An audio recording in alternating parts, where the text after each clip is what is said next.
আমার ভাই,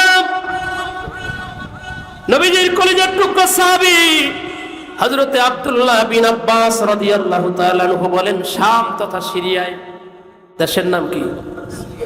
শাম, সিরিয়া। একজন ইহুদি পণ্ডিত ছিল, তাওরাত বিশেষজ্ঞ পণ্ডিত। উনি তাওরাত কিতাব প্রতি শনিবার তেলাওয়াত করে ওনার সম্প্রদায়ের লোকদেরকে এইভাবে তালিম দিত, তাওরাতের তালিম দিত। আমরা যেমন তালিমি জলসা করি, আমাদের তালিমি জলসায় আমাদের আমির হিজবুল্লাহ হযরত পীর সাহেব হুজুর কিবলা আসেন, কথা বলেন ঠিক কিনা? পরানটা ভরে যায় না? হুজুরের তালিম নিতে গেলে পরানটা ভরে যায় না? বলেন, মনটা ভরে যায়, কলিজায় এক জান্নাতি তৃপ্তি যেন পাওয়া যায়, কথা বলেন ঠিক কিনা? তো এরকম তালিমি জলসা ইহুদি পণ্ডিত তার সামনে ইহুদিদেরকে দিত। তাওরাত কিতাব তিনি যখন দর্শ দিতেন, হঠাৎ একদিন শনিবার তিনি তালিম দিতে গিয়ে দেখেন তাওরাত কিতাবের মধ্যে 4টা জায়গায় আমার নবীজির নাম এবং নবীজির প্রশংসা, নবীজির দৈহিক আকার আকৃতি, নবীজির চেহারা মোবারক পা থেকে মাথা পর্যন্ত দৈহিক আকৃতির পূর্ণ বর্ণনা দিয়া এই তাওরাতের 4টা জায়গায় পরিপূর্ণ ভরা। সুবহানাল্লাহ।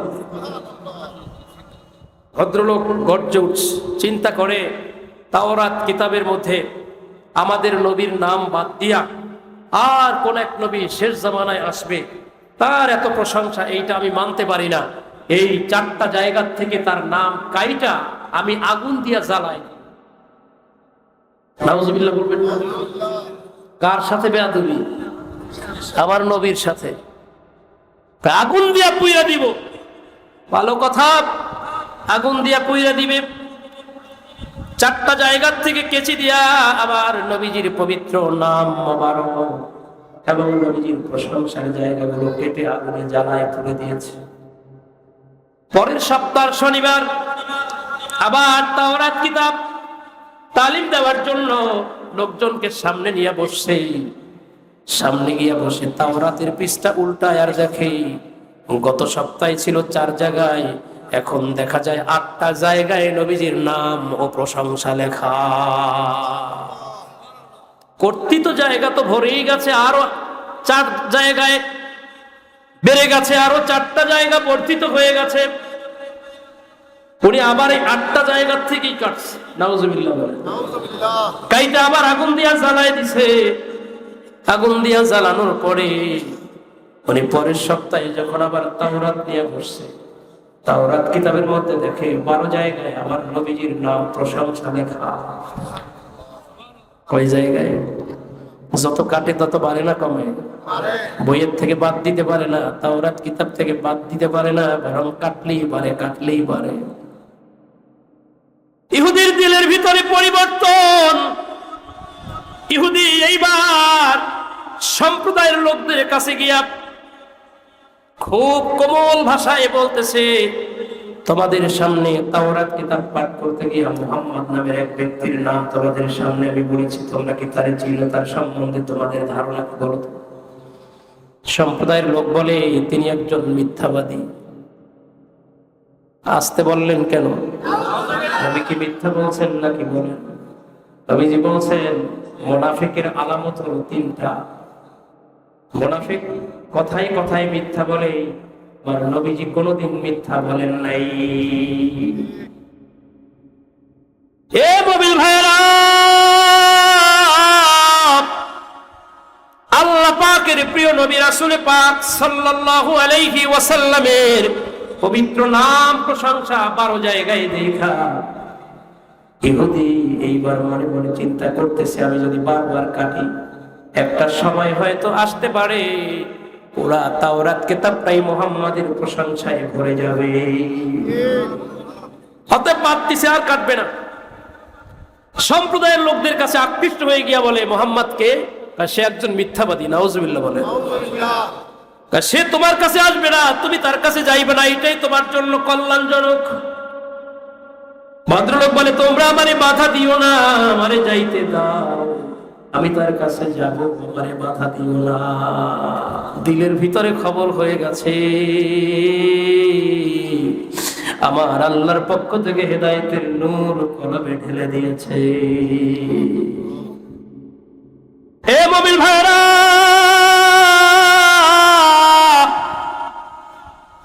ইহুদি বলে তিনি কোথায় অবস্থান করেন তোমরা আমারে বলে দাও। বিস্তারিত তথ্য নিয়ে তিনি মদিনা তাইয়্যিবার দিকে রওনা করেছেন। মদিনা শহরের মধ্যে যখন তিনি প্রবেশ করবেন, মদিনা শহরে প্রবেশকারী সবাই মদিনার মধ্যে ঢুকেই দেখে সালমান ফারসি রাদিয়াল্লাহু তাআলা আনহু, তার চেহারা ছিল খুব সুন্দর। 250 মতান্তরে 350 বছর তিনি পৃথিবীতে জীবিত ছিলেন। নবীজির এই সাহাবীর চেহারা খুব সুন্দর, দেখতে খুব সুন্দর। এবারে বলুন তো, আমার নবীজির চেয়ে সুন্দর পৃথিবীতে কেউ ছিল নাকি বলেন? ইউসুফ আলাইহিস সালাম দুনিয়ার সব পুরুষদের মধ্যে সবচেয়ে সুন্দর ছিলেন, ঠিক না ঠিক? ইউসুফ আলাইহিস সালাম কেমন সুন্দর ছিল, মিশরের নারীরা দেখা হাতের আঙ্গুল কাইটা সব আঙ্গুল ফেলে দিয়েছিল। আম্মা জান আয়েশা সিদ্দিকা রাদিয়াল্লাহু তাআলা আনহার কাছে প্রশ্ন, আরবের মহিলারা, ও মা, ও আম্মা জান, ইউসুফ নবীর চেহারা সুন্দর না আমাদের নবীর চেহারা সুন্দর? সুবহানাল্লাহ বলেন। ও নবীর বিদ্বেষী দুশমন বন্ধুরা, আমার নবীজির চেহারা তো ভালো করে তোমরা দেখো নাই, ভালো নবীজির চেহারা সম্বন্ধে তোমাদের ধারণা নাই। তোমরা বলো তোমরাও যেমন নবীও তেমন, আমরা বলি না আমাদের নবী পৃথিবীর সর্বোত্তম। এ বন্ধু গো, আম্মা জান বলেন, আরবের নারীরা লাউ আখা জুলাইখা লাউ রাআইনা জাবিনাহু লা আসারনা বিল কতইল কুলুব আলাল ইয়াদি। ও আরবের নারীরা, ইউসুফ নবীরে দেখা মিশরের নারীরা তাদের হাতের আঙ্গুলগুলো কেটে ফেলেছিল। ওই জায়গায় মিশরের নারীরা যদি তোমার নবীর দেখতো ইউসুফ নবীর পরিবর্তে, তাইলে তারা নিজেদের বুকটা ছিঁড়ে নিজেদের কলিজাটা কাইটা ফেলতো। আল্লাহু আকবার বলেন। এ ভাইরা, হাত কাটলে মানুষ বাঁচে, পা কাটলে মানুষ বাঁচে, কলিজা ফাইটা গেলে মানুষ কি বাঁচে নাকি বলেন?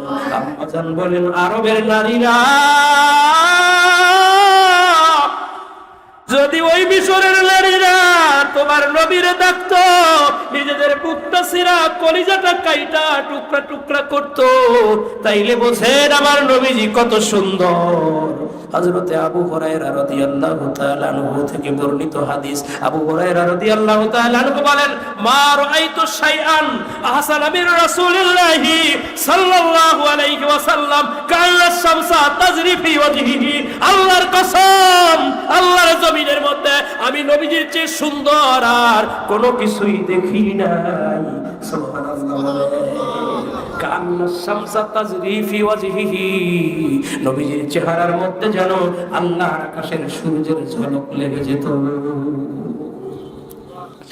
এবার জাবের বিন সামুরা রাদিয়াল্লাহু তাআলা আনহু বর্ণিত হাদিস, তিনি বলেন, একদিন চাঁদনি রাতে আমি নবীজির চেহারা মোবারকের দিকে তাকাই, সুবহানাল্লাহ বলেন, আর একবার আকাশের পূর্ণিমার চাঁদের দিকে তাকাই, কান্না শামসা তাজরি ফি ওয়াজহিহি।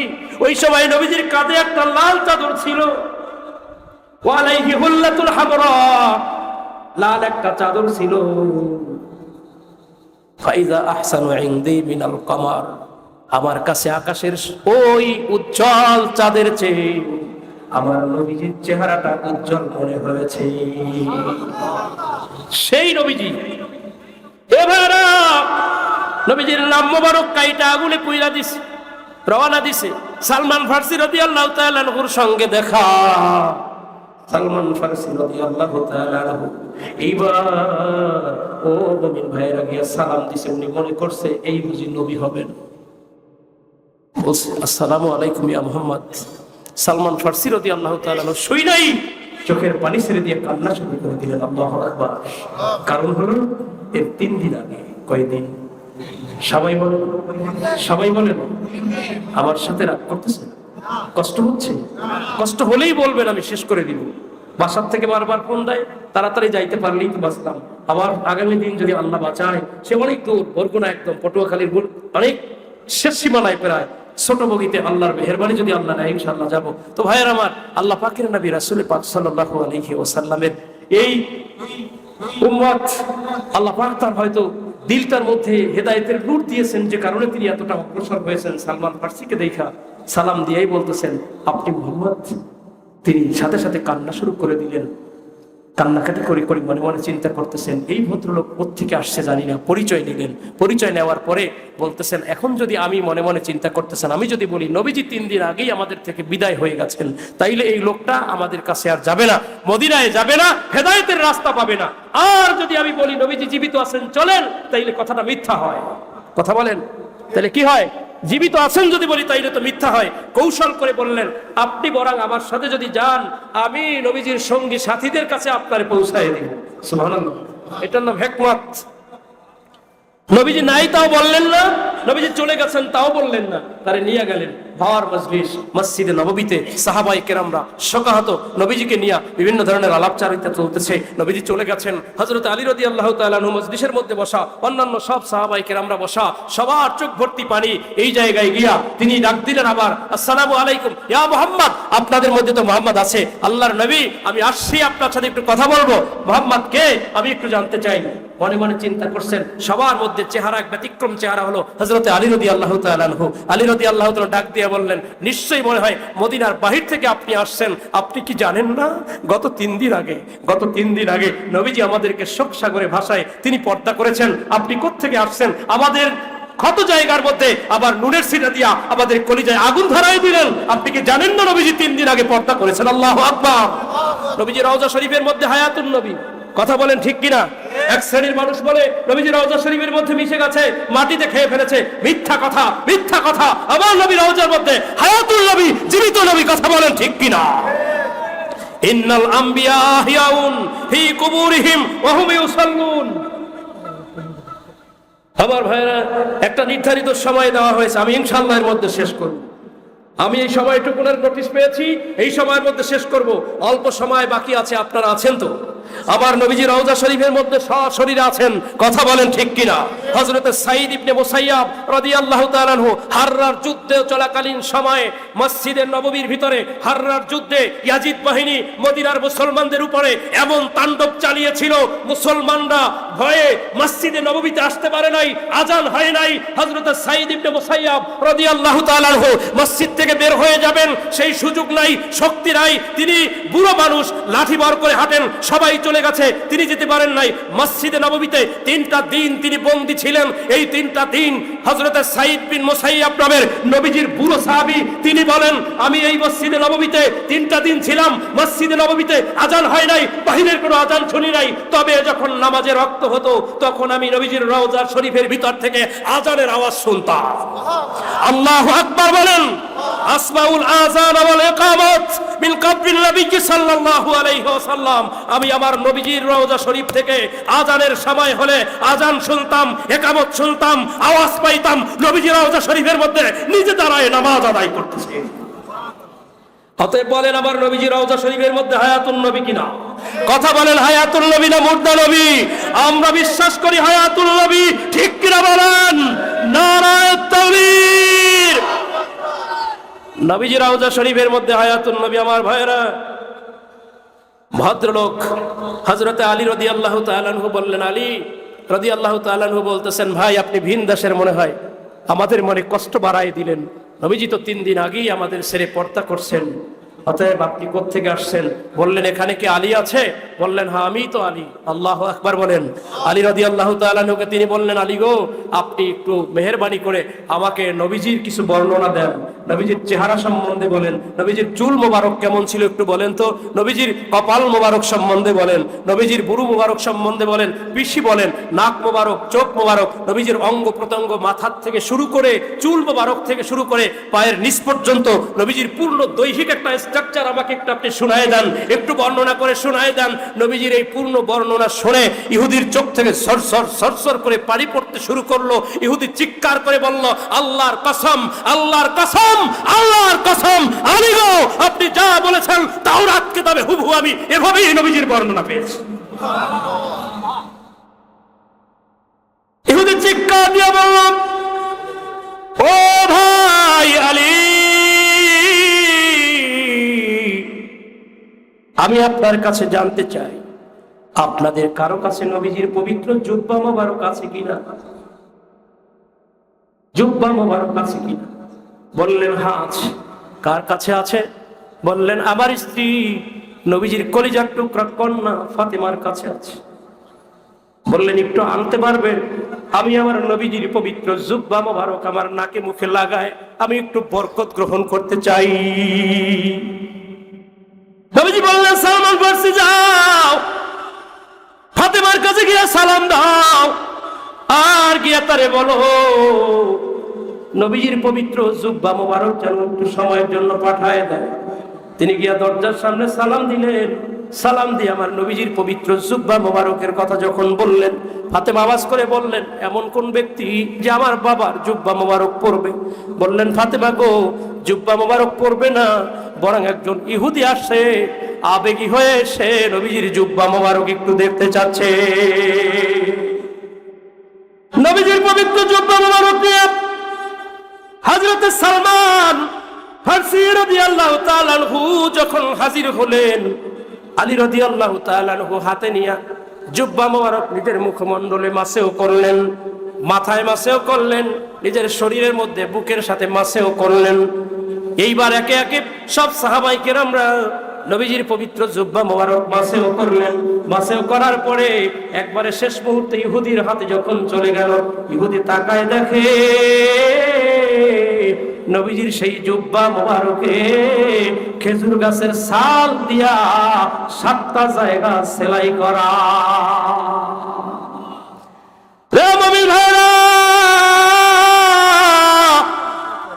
এই পবিত্র জুব্বা মোবারক হাতে নিয়ে ইহুদি নিজের মুখমণ্ডলের মধ্যে মালিশ করতেছেন, আর একটা চিৎকার দিয়ে বলেন, আলী গো, ও ভাই আলী, আল্লাহর কসম, তাওরাত কিতাবের মধ্যে যেই মেশক আম্বরের ঘ্রাণ নবীজির দেহ থেকে বের হওয়ার বর্ণনা আমি পেয়েছি, সুসংবাদ পেয়েছি। আল্লাহ পাকের কসম, নবীজির ব্যবহৃত এই জামাত থেকে আমি সেই মেশক আম্বরের ঘ্রাণ পাচ্ছি। আলী গো, তাওরাত কিতাবের মধ্যে নবীজির যেই বর্ণনা আমি পেয়েছিলাম, হুবহু বর্ণনা আপনার মুখ থেকে আমি বাস্তবে আপনি দেখা মানুষ আপনার থেকে শুনেছি। আমি আপনার মাধ্যমে প্রাপ্ত নবীজির পবিত্র জুব্বা মোবারকের মধ্য থেকেও সেই ঘ্রাণ পাচ্ছি, যেই ঘ্রাণ আল্লাহ পাক রব্বুল আলামিনের নবীর গায়ের থেকে বের হয়, মেশক আম্বরের সেই ঘ্রাণ নবীজির জুব্বা থেকে পাচ্ছি। ও আলী গো, ভাই আমারে বলেন, নবীজিকে আপনারা কোন জায়গায় ঘুমায় রেখেছেন? নবীজির সেই ঘুমানোর জায়গাটা, নবীজির সেই রওজা শরীফটা আমারে দেখায় দেন। এক শ্রেণীর বদমাইশ বলে, সাধারণ মানুষেরও যেমন কবর, নবীজির ক্ষেত্রেও তেমন কবর বলতে হবে। নাউজুবিল্লাহ বলে, নবীজির পবিত্র রওজা ধার কোথায় দেখায় দেন, আমি নবীজির রওজা ধার দেখবো। ভদ্রলোক সেখানে গেল, গিয়া আল্লাহ রাব্বুল আলামিনের কাছে হাত তুলে দোয়া করে, আল্লাহ আপনি আমারে কেন সৃষ্টি করলেন? আমি কেন পৃথিবীতে আসলাম? মায়ের পেটে কেন আসলাম? মা কেন আমারে জন্ম দিল? আমি কেন ভূমিষ্ঠ হইলাম? ভূমিষ্ঠ না হয়ে হইলাম কেন বা যৌবন প্রাপ্ত হইলাম? যৌবন প্রাপ্ত না হয়ে হইলাম, যৌবন না হয়ে পাইলাম কেন? আমি তাওরাত শিখলাম, তাওরাত না হয়ে শিখলাম, মুহাম্মদ সাল্লাল্লাহু আলাইহি ওয়াসাল্লামের পবিত্র নাম মোবারক না হয় তাওরাতে আপনি দিলেন, আমি কেন সেই জায়গাটা পাইলাম? আমি না হয় পাইলামই কেন? আমি মাতবরি কইরা নামটা আবার কাটতে গেলাম, আমি না হয় কাটলাম কেন? আমি আগুন দিয়া পুরলাম, আগুন দিয়া না হয় পুরলাম। নবীর প্রতি আমারে যখন জজ কইরা, নবীর মহব্বতে আমারে যখন টান দিয়া নবীর প্রতি আকৃষ্ট করছেন আল্লাহ, তাইলে আমার আসার আগে আপনার নবীরে কেন আপনি দুনিয়া থেকে জান্নাতের মেহমান বানাইলেন? ও আল্লাহ গো, আপনি আমার আপনার নবীর কেন না দেখাইয়া আমার আসার আগে নবীর জান্নাতের মেহমান বানাইলেন? আমার যেহেতু এত কিছু করলেন, আমার নবীর নাম আমার দিয়ে কাটাইয়া নবীর প্রতি আকৃষ্ট কইরা নবীর দরবারে হাজির করলেন। নবী এখন নাই, আমার দিলের মধ্যে নবীজির জন্য এমন মায়া, এমন প্রেম আর ভালোবাসা জেগে উঠছে, আমি সইতে পারি না। আল্লাহ গো, আপনি আমারে মউত দেন, আমি আর এই দেশ থেকে ফেরত যাইতে চাই না। প্রেম আমি ধরা এইভাবে আল্লাহর কাছে দোয়া করার পরে ওই জায়গায় সঙ্গে সঙ্গে ভূপাতিত হয়ে গেল, ভদ্রলোকের ইন্তেকাল হয়ে গেল। ইন্না লিল্লাহি ওয়া ইন্না ইলাইহি রাজিউন। হযরত আলী রাদিয়াল্লাহু তাআলা আনহু নিজের হাতে তার গোসল দিলেন, জান্নাতুল বাকির মধ্যে তারে দাফন কইরা দিলেন। নবীজির মহব্বত, নবীজির ভালোবাসা দিলে স্থান দিলে লাভ না ক্ষতি? সবাই বলেন নবীজির মহব্বত, নবীজির প্রেম, নবীজির ভালোবাসা দিলে স্থান দিলে লাভ না ক্ষতি? বলেন সবাই বলেন। আল্লাহর নবীর মহব্বত দিলের মধ্যে স্থান দিলে পৃথিবীতে সম্মান, আখেরাতে মুক্তি। কথা বলেন ঠিক কিনা? আমার সময় আরো কিছু আছে, এই সময়ের মধ্যেই আমি চেষ্টা করি। এক শ্রেণীর মানুষ আমাদের নবীকে হায়াতুন নবী বলতে চায় না। কথা বলেন ঠিক কিনা? আল্লাহ তাদেরকে হেদায়েত দান করুক, বলেন আমিন। রওজা শরীফের মধ্যে নবীজি জিন্দা অবস্থায় আছেন বিশ্বাস করতে চায় না, অস্বীকার করে, নবীজিকে বিভিন্ন ধরনের গালমন্দ করে, বিভিন্ন ধরনের অকথ্য গালিগালাজ করে। আল্লাহ এই সমস্ত নরাধমদেরকে হেদায়েত দান করুক, বলেন আমিন। হেদায়েতের যদি তাকদীরে লেখা না থাকে, আল্লাহ এদেরকে ধ্বংস করুক, আসমানি গজব দিয়া এদেরকে ধ্বংস করে দেন, বলেন আমিন। আমার ভাইয়েরা, আমরা মুসলমান হয়ে হায়াতুন নবীতে বিশ্বাস করি না, ইহুদি খ্রিস্টানরা হায়াতুন নবী বিশ্বাস করে। কথা বলেন ঠিক কিনা? নবীজির রওজায় হাত থেকে নবীজির দেহ মোবারক চুরি করার একটা ষড়যন্ত্র হয়েছিল না? বলেন। ইহুদি খ্রিস্টানরা বিশ্বাস করে আমার নবীজি রওজা শরীফের মধ্যে সশরীরে আছেন, কিন্তু আমরা মুসলমানের সন্তান হয়ে আজকে বিশ্বাস করি না, নবীজির হায়াতুন নবী এই বিষয়টা মানতে চাই না। আল্লাহ পাক আমাদের সকলকে যেন হায়াতুন নবী বিশ্বাস করে নূর নবীজির সঙ্গে মৃত্যুর আগে একবার হলেও আল্লাহ যেন আমাদের সকলের জিয়ারত নসিব করেন, বলেন আমিন। সম্মানিত সুধী, আমরা একটা ঘটনার সংক্ষিপ্ত অংশ রেখে আসছি, মনে আছে আপনাদের? বলেন। আল্লাহ, আমরা আজকের আলোচনা প্রথম দিনের মাহফিল, আমরা শেষ দিকে অগ্রসর হব ইনশাআল্লাহ। আমার ভাইয়েরা, দ্বিতীয়বার আবার দাওয়াত দিচ্ছি। দ্বিতীয়বারের দাওয়াত দেওয়ার পরে, বাড়িতে নেয়ার পরে সিমটম দেখে ভিন্ন। আগে দাওয়াত দিয়া তাকে দুইজন জল্লাদ, দুইজন শক্তিশালী মানুষ, দুই দিক থেকে হাত শক্তিশালী মানুষ দুইটা শক্ত করে ধরে টেনে তার জিহ্বাটা টেনে কেটে দিয়েছিল। আর আজকে দেখে ব্যতিক্রম, তার জন্য বিশাল আপ্যায়ন, অনেক খাবারের ব্যবস্থা। এই খাবারগুলোর সামনে যখন তিনি বসছেন, বসার পরে মনে মনে চিন্তা করে, একবার তো ওরা আমার সাথে এরকম খারাপ আচরণ করছিল, এইবারও না জানি খারাপ কোন ধরনের আচরণ করে। খাচ্ছে, অল্প অল্প খায়, মনে ভয়, কিন্তু মনে ভয় থাকলেও আশা বুক ভরা আছে, আমার নবীজির কাছে নালিশ দিলে কর্তৃত জিহ্বা মুখে আবার লেগে যাবে। কাটবা কাটো, হাত কাটবা কাটো, চোখ উঠাইবা উঠাও, রওজার কাছে যেতে দেরি আমার নবীজি হাত দিয়ে লাগাই দিলে চোখ ঠিক হয়ে যাবে। আমি সেই নবীর উম্মত, আর ভয় পাই না। অতএব মারবা মারো, মার খাইতে আসছি। সম্মানিত সুধী, এইবার আল্লাহ পাকের নবী রাসূল পাক সাল্লাল্লাহু আলাইহি ওয়াসাল্লামের প্রেমের এই উম্মত শাইখ ইবনে সাগাব ইয়ামানি রাহমাতুল্লাহি আলাইহি খাচ্ছেন, আর মনে মনে চিন্তা করতেছেন যা হয় হবে। খাবার শেষ। কি খাবার শেষ? খাবারের পর্ব শেষ। এইবার যেই ব্যক্তি গত বছর তারে দাওয়াত দিছিল, সেই ব্যক্তিরে দেখে না, মনের ভিতরে একটা প্রশ্ন আসছে, আরে যেই ব্যক্তি আমার গত বছর দাওয়াত দিছিল সেই ভদ্রলোক কোথায়? বাড়ি তো তার, সে তো নাই। বাড়িওয়ালা নাই রে বাড়ি, নাই রে দুনিয়াতে, বাড়িওয়ালা বাড়ি নাই। শোনেন না? বাড়িওয়ালা নাই রে বাড়ি, নাই রে দুনিয়াতে, বাড়িওয়ালা এখন আর বাড়ি নেই। ভদ্রলোকের মনে প্রশ্ন হয়তো এমনও হতে পারে, আমাকে নাস্তা দিছে, খেতে দিছে, সে হয়তো ভিতরে আছে, অথবা অন্য কোনো কাজে কাছে, এমনটাও তো হতে পারে। যাই হোক, ভদ্রলোকের খাবার শেষ। যিনি তারে আপ্যায়ন করছেন, এই ভদ্রলোক তারে বলতেছে, হুজুর আপনার খাবার শেষ, আপনি একটু ভিতরে আসেন। সন্দেহ আরেকটু বাড়ছে।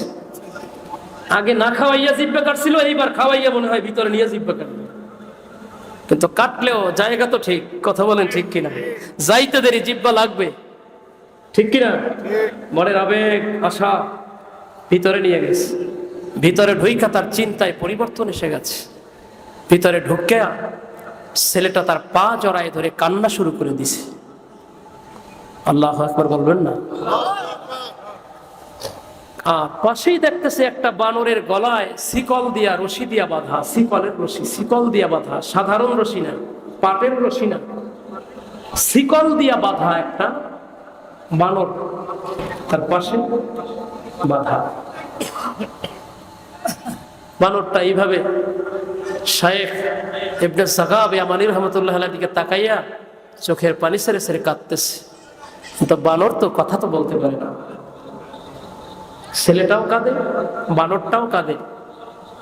শায়েখ ইবনে সাগাব ইয়ামানি রাহমাতুল্লাহ আলাইহি আল্লাহর ওলি তো, চোখের পানি তিনিও রাখতে পারেন নাই। ছেলেটার হাউমাউ করে কান্না দেখা তিনিও কাঁদতে শুরু করে দিলেন। বললেন, আপনি এভাবে কাঁদেন, কারণটা কি? কি হয়েছে? হুজুর, আমারে আপনি ক্ষমা করে দেন। এই যে বানরটা দেখেন, এই বানরটাই তো আমার বাবা। বানরটাকে বলেন, বানরটাকে? হুজুর, গত বছর আপনি হজ করতে আইসা এই মদিনা শরীফে শ্রেষ্ঠ নবী রাসূলুল্লাহ সাল্লাল্লাহু আলাইহি ওয়াসাল্লামের প্রশংসা রওজা শরীফের পাশে দাঁড়ায় দাঁড়ায় করছিলেন।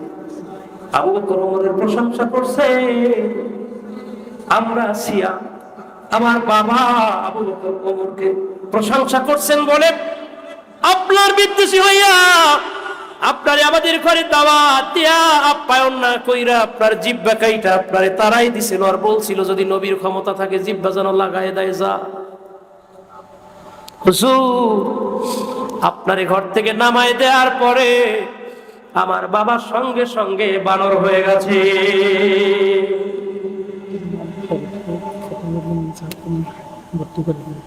ও ভাইরা,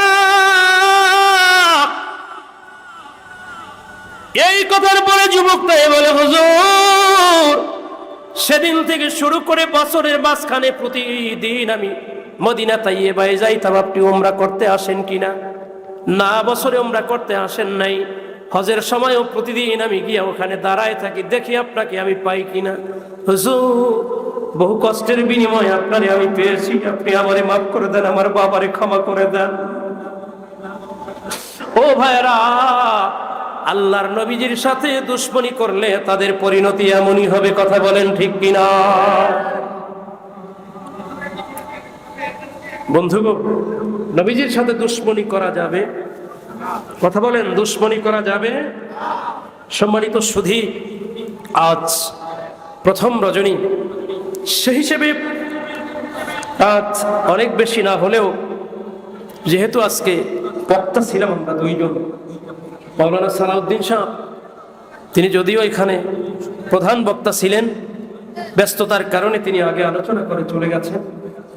আমি শেষে আলোচনা করতে আপনাদের সামনে বসেছি। এই হিসেবে আমরা রাত মনে হয় প্রায় 11:30 বেজে গেছে। আজকের জন্য সামনের দিকে শেষ করার অধ্যায়ে অগ্রসর হওয়াটাই মনে হয় ভালো। আবার যদি কোনোদিন আল্লাহ বাঁচায়, আপনাদের মতো ইমানদার নেককার মানুষদের মতো এরকম মজলিসে আমার মতো অধমকে আল্লাহ কবুল করেন, আবার দেখা হলে কথা হবে। আর যদি হায়াত শেষ হয়ে যায়, ফুরায় যায়, তাহলে আপনাদের কাছে দোয়া ভিক্ষা চাই। আমার আব্বাছিরা মাদ্রাসায় ছাত্রদেরকে পড়াইবেন, এই মাদ্রাসায় আপনাদের ছাত্রদের